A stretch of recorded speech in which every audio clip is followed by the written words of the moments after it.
அன்றைக்கின்னு பார்த்து எங்கள் அம்மா வந்து சிக்கன் பிரியாணி பண்ணுறேன்னு ஸ்டார்ட் பண்ணாங்க. எனக்கு பிரியாணினா ரொம்ப பிடிக்கும். ஸோ அதுக்கு முன்னாடி என்ன பண்ணிட்டாங்கன்னா, சிக்கன் ஃப்ரை பண்ணி வச்சுட்டாங்க. நான் கடைக்கு போயிட்டு வீட்டுக்குள்ளே என்டர் ஆகிட்டு இருக்கும்போதே அந்த ஸ்மெல் அப்படியே வந்து கம கம கமன்னு இருந்துச்சு.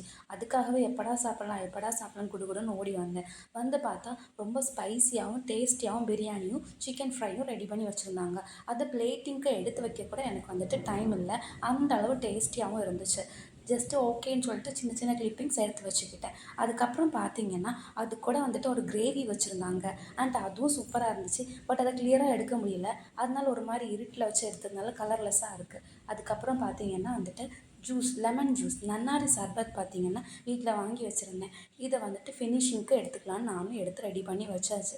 வச்சுட்டு பார்த்தீங்கன்னா, அந்த லெமனை வந்துட்டு டிசைன் மாதிரி வைக்கலாம் நானும் எவ்வளவோ ட்ரை பண்ணேன். கடைசியில் பார்த்தீங்கன்னா, பாதி இந்த மாதிரி தொங்கிட்டு இருந்துச்சு. சரி ஓகே, நான் அதையும் ஃபோட்டோலாம் எடுத்து வச்சுக்கிட்டேன். நைட்டு பார்த்தீங்கன்னா, bonda, egg bonda with black டீயில் இஞ்சி போட்டு, ஏன்னா காலையிலேருந்தே ஓவர் ஃபுட் பார்த்தீங்களா, இதெல்லாம் வந்துட்டு டைஜஷன் பர்பஸ்கேண்டி ஃபினிஷிங்கில் ஒரு பிளாக் டீ எல்லாமே சூப்பராக டேஸ்டியாக இருந்தது.